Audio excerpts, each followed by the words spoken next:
Percy takes the plunge.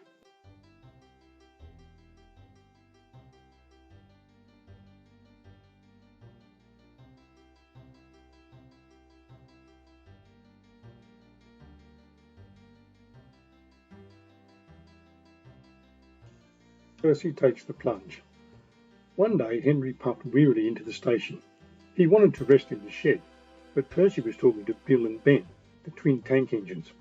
He was telling them about the time he braved bad weather to help Thomas. "It was raining hard. Water swirled under my boiler," said Percy dramatically. "I couldn't see where I was going, but I struggled on." "Ooh, Percy, you are brave," said Bill. "Well, it wasn't anything really," smiled Percy. "Water's nothing to an engine with determination." "Tell us more, Percy," said Ben. "What are you engines doing here?" hissed Henry suddenly. "This shed is for the Fat Controller's engines. Go away." "Silly things," Henry snorted as Bill and Ben ran off. "They're not silly," said Percy. He had been enjoying himself and was cross because Henry had sent them away. "They are silly, and so are you," muttered Henry. "Water's nothing to an engine with determination." "Ha! Anyway," said cheeky Percy, "I'm not afraid of water. I like it." Percy ran off to the harbour singing.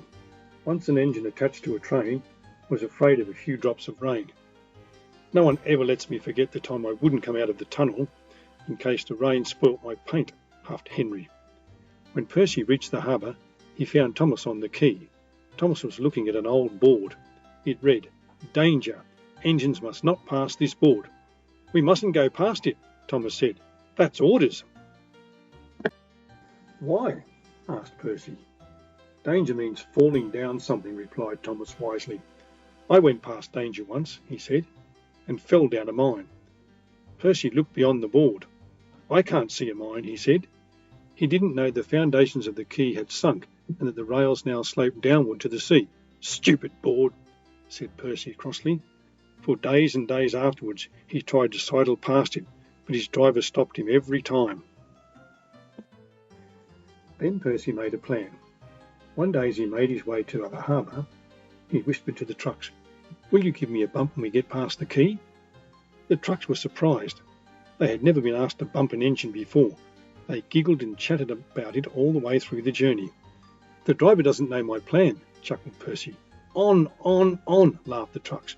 Percy thought they were helping. "I'll pretend to stop at the station, but the trucks will push me past the board," he said.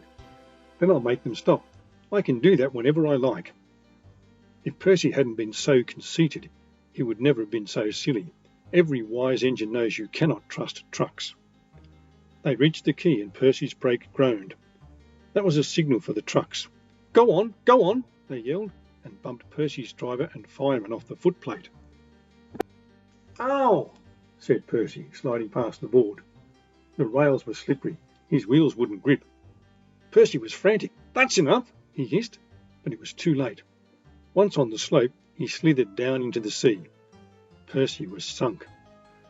"You are a very disobedient engine." Percy knew that voice. He groaned. "Please, sir," said Percy, "get me out, sir. I'm truly sorry, sir." "No, Percy," said the Fat Controller. "We cannot do that till high tide.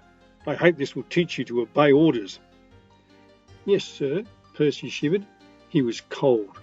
Fish were playing hide and seek through his wheels. The tide rose higher and higher. It was dark when the men brought floating cranes to rescue Percy. Percy was too cold and stiff to move by himself, so the next day he was sent to the works on Henry's goods train. Well, chuckled Henry. "Did you like the water?" "No," muttered Percy. "I am surprised," smiled Henry. "You need more determination, Percy. Water's nothing to an engine with determination, you know. Perhaps you would like it better next time." But Percy was quite determined that there won't be a next time. Duck, Diesel, Daisy, Bill and Ben, Bocco, James.